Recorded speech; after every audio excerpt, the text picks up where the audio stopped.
En 2012, Norbert Bardin cherche l'arbre idéal pour évoquer la fable de La Fontaine, le chêne et le roseau.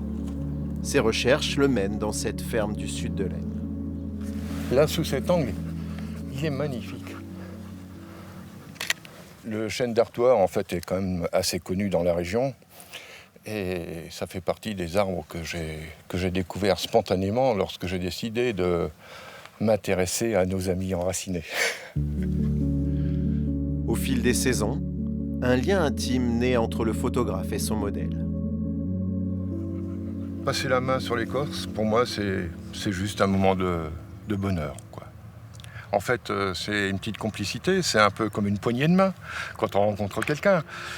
Et les questions qui se posent lorsqu'on visite ces arbres régulièrement, c'est de savoir quel est leur vécu. Qu'ont-ils vu au travers des siècles? Qu'est-ce qui s'est passé sous cet arbre?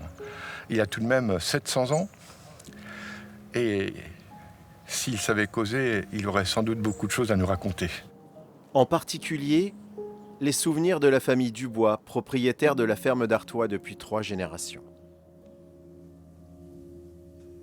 Mes petits-enfants ont joué en dessous, évidemment, ainsi que mes enfants, ainsi que nous. Le dimanche, quand il faisait beau temps, on mettait la table en dessous le chêne. Et puis, ils nous regardaient, ils nous faisaient de l'ombre. Et c'était un véritable plaisir. Tiens, Jean-Louis, je t'ai ramené une petite surprise. Ah, Un petit moment d'émotion. ah dis donc, oui, c'est... Elle était quand même super jusqu'au bout. Hein. Lors de ses premières visites, c'est Yolande, la mère de Jean-Louis Dubois, aujourd'hui décédée, qui accueille Norbert Bardin.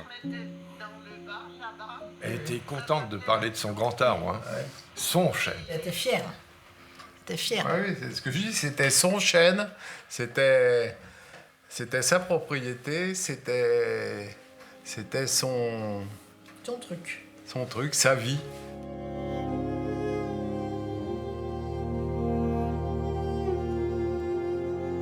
La rencontre avec Madame Dubois-Mère, ça a été pour moi une grande émotion. Voir une femme de 95 ans qui vous parle de son chêne avec beaucoup d'amour, une précision incroyable au niveau de son histoire. Et ça fait partie de ces éléments dans mon métier de photographe que je n'oublierai jamais, quoi.